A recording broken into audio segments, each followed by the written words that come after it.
दोस्तों, क्या तुम्हारा मन भी कभी ऐसा लगता है जैसे मुट्ठी में भरी रेत जितना कस कर पकड़ो उतना ही फिसल जाए। एक दिन एक सैनिक जिसने अनेक युद्ध जीते थे विनम्र होकर गौतम बुद्ध के सामने सिर झुकाकर बोला, गुरुदेव, मैंने मैदान में अनगिनत शत्रुओं को हराया है।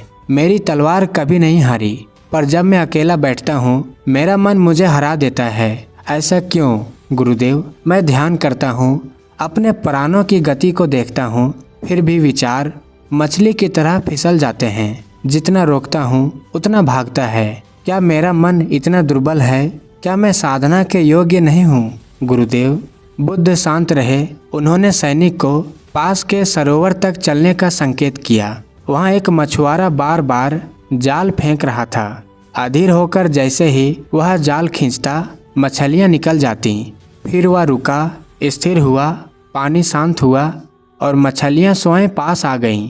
बुद्ध ने गंभीर स्वर में पूछा, राजन, तुमने क्या देखा? सैनिक ने हाथ जोड़कर उत्तर दिया, गुरुदेव, जब जल अशांत हो कुछ भी प्राप्त नहीं होता। जब जल शांत हो सब स्पष्ट दिखाई देता है।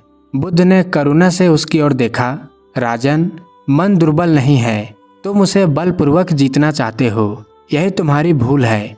तुम युद्ध की तरह ध्यान करते हो, पर ध्यान युद्ध नहीं, साक्षी भाव है। सैनिक ने फिर पूछा, तो क्या मैं विचारों को रोकूं भी नहीं? गुरुदेव, क्या उन्हें यूं ही आने दूं? क्या वे मुझे बाहर नहीं ले जाएंगे? बुद्ध बोले, विचारों से मत लड़ो राजन, उन्हें पकड़ो मत, उन्हें भगाओ मत। केवल देखो, जैसे ये जल, जब तक तुम उसे हिलाते रहोगे मछली नहीं दिखेगी। जब तुम स्थिर हो जाओगे सब स्वयं स्पष्ट हो जाएगा। सैनिक की आंखों में पहली बार विनम्र शांति उतर रही थी। वह धीरे से बोला, गुरुदेव, तो सच्ची विजय क्या है? बुद्ध का अंतिम वचन गूंजा, जो मन से युद्ध करता है वह थक जाता है।